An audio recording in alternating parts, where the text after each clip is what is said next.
Every family has its stories. The ones they tell at holidays. The ones they tell themselves. And then there are the stories they bury so deep, everyone pretends they were never true.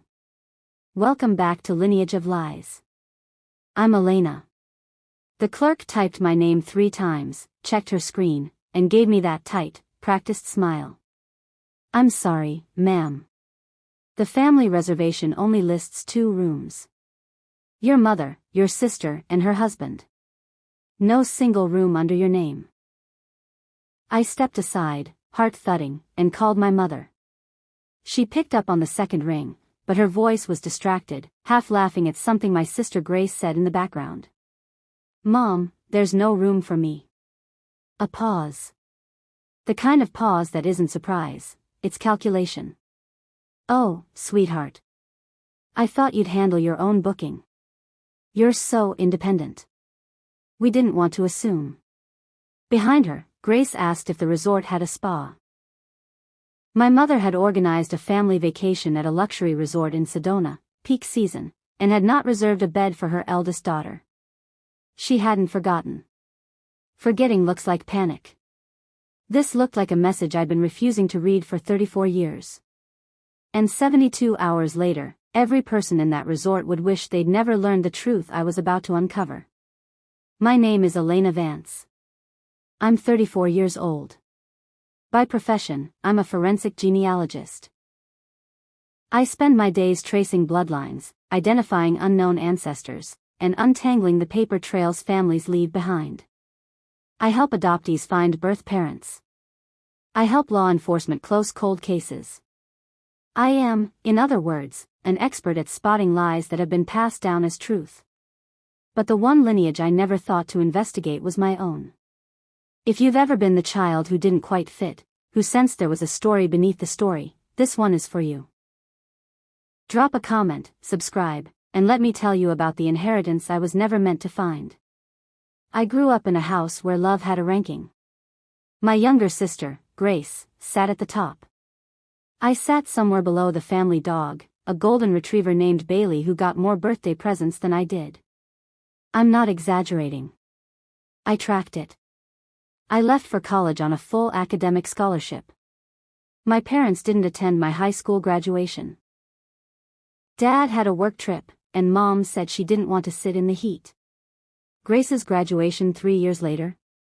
They rented a party bus. I paid my own way through a master's degree in molecular biology. Grace dropped out of community college after 1 semester because, she said, the professors didn't get her vision. Our parents paid for her to find herself in Europe for 6 months. I told myself it was normal. That some kids need more help. That I was the strong one, and strength was its own reward. I believed that right up until Sedona. Let me show you the evidence, because that's what I do. I gather data. Exhibit A, my 10th birthday. Grace was turning 8 a week later. We had a joint party. 1 cake, with Grace's name on it. I was told to share. Exhibit B, the family group chat. I scrolled back 5 years. My name appeared 17 times. Grace's appeared 214. When I was mentioned, it was logistics. Elena, can you pick up Grandma's prescription? Elena, send the address. Never, Elena, how are you? Exhibit C, the photos. Every Christmas card from 1998 onward. I'm in 3. In 2 of them, I'm cut off at the shoulder, a sliver of face, an afterthought in the frame. But the real evidence wasn't on my phone. It was in my blood. And I didn't start looking until the woman who wasn't my grandmother left me a key. After the Sedona lobby, I drove to a cheap motel 20 miles away. I sat on a bed that smelled like bleach and called my best friend, Nadine.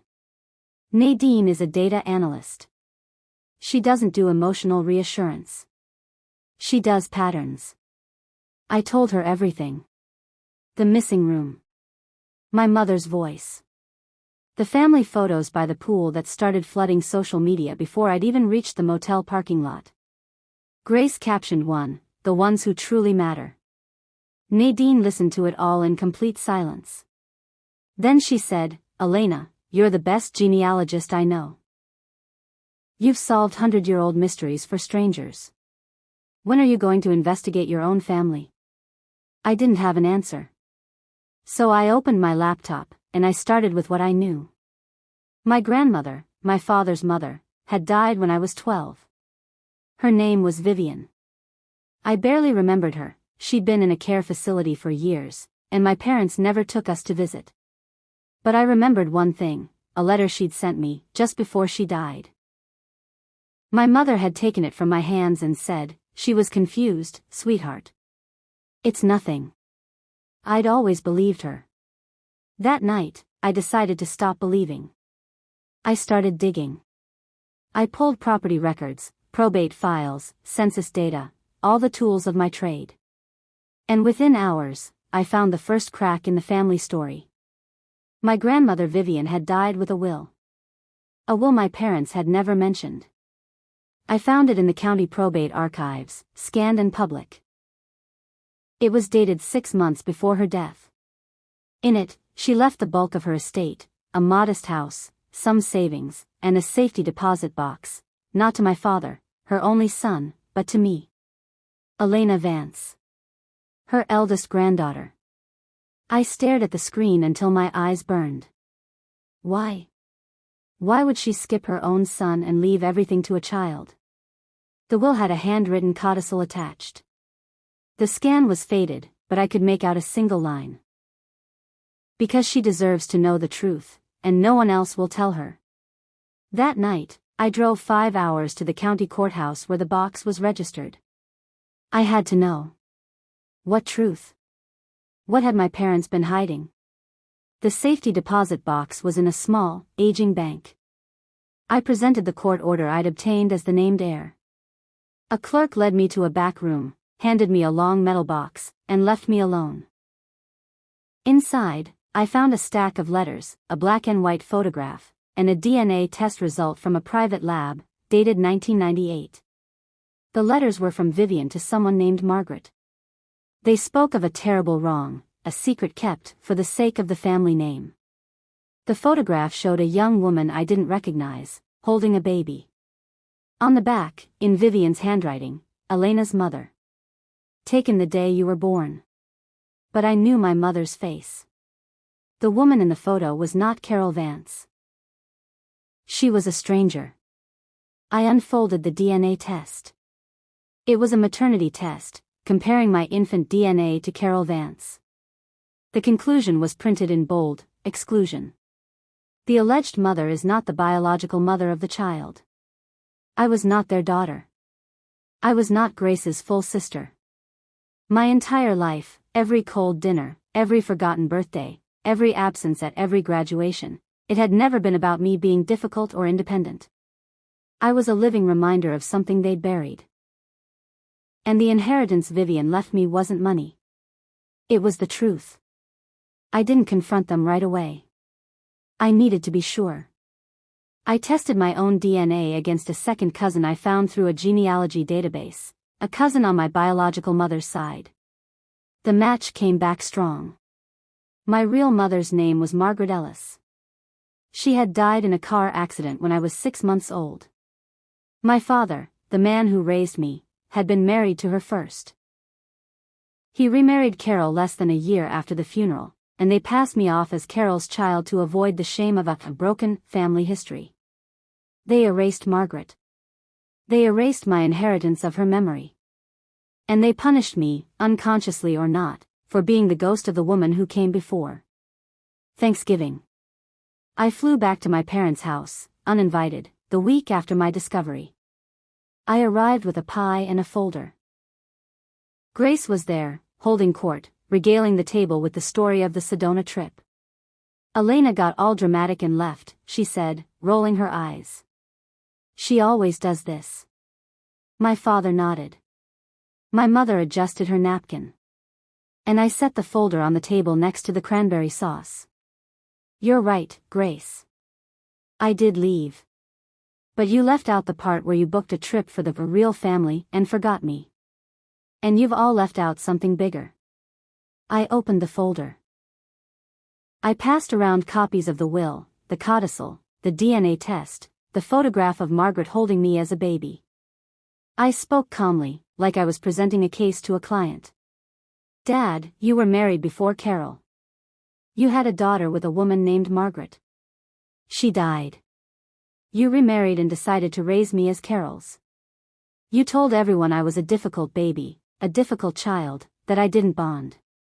But the truth is, you erased my mother and then resented me for being the proof she existed. The silence was absolute. My father's face went gray. My mother started to cry, not for me, but for the exposure. Grace said, "That's a lie. That's a horrible lie." I looked at her. The only lie is the one you've all been living for 34 years. Vivian knew. She wanted me to know. That's why she left me the box. That's why you never took us to see her. That's why you took the letter from my hands when I was 12. My father finally spoke. We were trying to protect you. No, I said. You were trying to protect yourselves. From the inconvenience of a first wife's memory, from the complications of a child who didn't fit the new story. But I'm a genealogist, Dad. Stories buried in the ground have a way of growing back. They break through the soil. And they always see the light. I stood up. I left the folder on the table. I walked out of that house and into a life that finally made sense. The fallout was immediate. My parents' marriage, already built on a foundation of denial, crumbled within months. Grace stopped speaking to me, which, if I'm honest, was not a loss. I connected with Margaret's family, my real mother's people. I met an aunt who had my eyes, a cousin who laughed like me. I visited Margaret's grave for the first time and told her that her daughter knew her name. I still do my work as a forensic genealogist. But now, every time I help someone else find their truth, I think of Vivian. She was the grandmother I was told to forget, and she was the only one who left me something real, the key to my own lineage. Sometimes the bravest thing you'll ever do isn't walking out of a hotel lobby. It's walking back into a room full of people who built their lives on a lie, and speaking the truth with your own voice, on your own terms. If Elena's 34 years of silence remind you of your own, if you've ever been the child who sensed a story beneath the surface, maybe it's time to start digging. Share this with someone who has a mystery in their own family tree. Leave a comment about a secret you uncovered. And subscribe to Lineage of Lies, because the next story might be closer to your blood than you think.